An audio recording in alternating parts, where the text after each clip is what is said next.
ক্লাসের সবচেয়ে দরিদ্র মেয়েটা হলো সাথী। সাথীর রিক্সা চালক বাবা 2 বছর আগে সড়ক দুর্ঘটনায় মারা গেছেন, আর তারপর থেকে তার মা মানুষের বাসায় বাসায় কাজ করেই মেয়ের লেখাপড়ার খরচ চালিয়ে যাচ্ছে। একদিন ক্লাস শেষে শিক্ষক এসে সাথীকে জিজ্ঞেস করল সে এখনও কেন পরীক্ষার ফি জমা দিচ্ছে না। সাথী তখন আমতা আমতা করে বলল, স্যার, আমার মা গত কয়েকদিন ধরে অসুস্থতার কারণে কাজে যাইতে পারতেছে না, আর এই কারণে তিনি আমার পরীক্ষার ফি এর টাকাটাও জোগাড় করতে পারে নাই।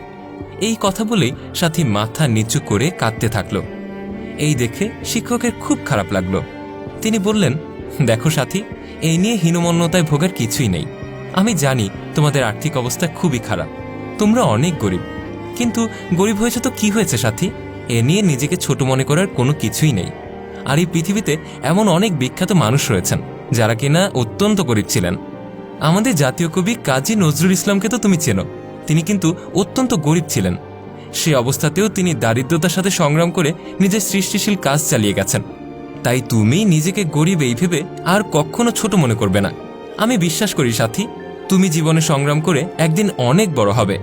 স্যারের মুখে এই কথাগুলো শুনে সাথীর মনটা জুড়িয়ে গেল। স্যার, এখনও তো 7 দিন বাকি আছে, আমি চেষ্টা করব যেন এই সময়ের মাঝেই আমার পরীক্ষার ফিটা পরিশোধ করে দিতে পারি। আপনি আমার জন্য দোয়া করবেন স্যার। এই কথা বলেই সাথী সেখান থেকে চলে যায়। এই ঘটনার 2 দিন পর সাথী হাজির হলো তার সেই স্যারের বাসায়। কলিং বেল বাজাতেই একসাথে বেরিয়ে এলো সাথীর সেই শিক্ষক আর তার স্ত্রী। সাথীকে দেখেই তখন তার শিক্ষক জিজ্ঞেস করলো, কি ব্যাপার সাথী, তুমি আজ এখানে, আর আমার বাসাই বা তুমি চিনলে কি করে? তখন সেই শিক্ষকের স্ত্রী তার কথা কেড়ে নিয়ে বললেন, আরে সাথীকে চেনো না? সাথী তো আমাদের নাসিমা খালার মেয়ে, সে তো বাসা চিনবেই। শিক্ষক এবার বেশ অবাক হয়ে সাথীকে বললেন, কি বলছো? তুমি যে আমাদের কাজের বুয়া নাসিমা খালার মেয়ে, এটা তো তুমি আমাকে আগে কখনো বলনি, কেন বলনি? সাথী তখন আবারও আগের মতো আমতা আমতা করে বলল, লজ্জায় বলতে পারি নাই স্যার, কিন্তু এখন আর লজ্জা করলে চলবে না। আমার পরীক্ষার ফি জমা দেওয়ার শেষ দিন ঘনিয়ে এসেছে স্যার, যে করেই হোক আমার টাকাটা জোগাড় করতেই হবে। মা যেহেতু কাজে আসতে পারছে না, তাই তো তিনি বেতনটাও পাচ্ছেন না, আর এই কারণে আমি এসেছি। স্যার, আমি আপনাদের বাসার সব কাজ করে দেব, আর বিনিময়ে আপনি আমাকে আমার মায়ের বেতনটা দেবেন। আর এটা করা ছাড়া আমার আর কোনো উপায় নেই স্যার, আর এই টাকাটা না পেলে আমি পরীক্ষার ফি পরিশোধও করতে পারবো না। এসব কথা বলতে বলতেই ছোট্ট সাথী কান্নায় ভেঙে পড়ে। পড়াশোনার প্রতি সাথীর এই অসম্ভব আগ্রহ দেখে একই সাথে তার শিক্ষক খুবই মুগ্ধ হলেন এবং তার অর্থনৈতিক অবস্থা চিন্তা করে বেশ ব্যথিতও হলেন। স্যার তখন তার স্ত্রীকে বললেন, দেখেছো কি অবস্থাতেও মেয়েটা পড়াশোনার প্রতি এত আগ্রহ দেখাচ্ছে, আমি নিশ্চিত ও জীবনে ভালো কিছু করবেই করবে।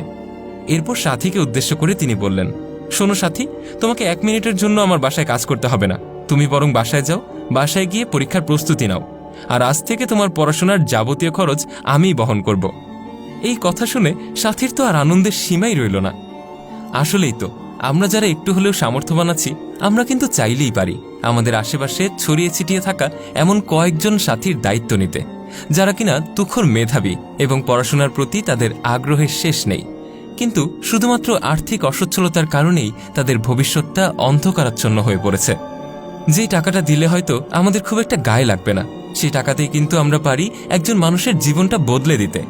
এতে করে যে শুধু একজন মানুষের জীবনে পরিবর্তন আসবে তা কিন্তু নয়, সর্বোপরি আপনি একটা পরিবারকেও সমৃদ্ধির পথে এনে বদলে দিলেন।